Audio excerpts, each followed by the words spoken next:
My name is Matt Rushton. I work at Hope Technology on the turning department. The hub starts as an aluminium billet, then gets machined. Each hub takes around 12 minutes to machine, inspected, then passes through to the polishing department.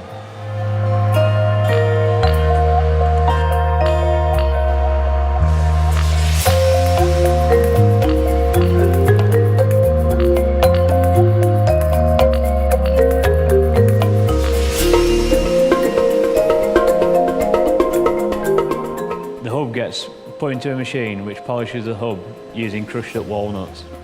From the polishing department, moves through to anodising. Once anodised, gets laser etched, then assembled up in assembly, then packaged up and sent out.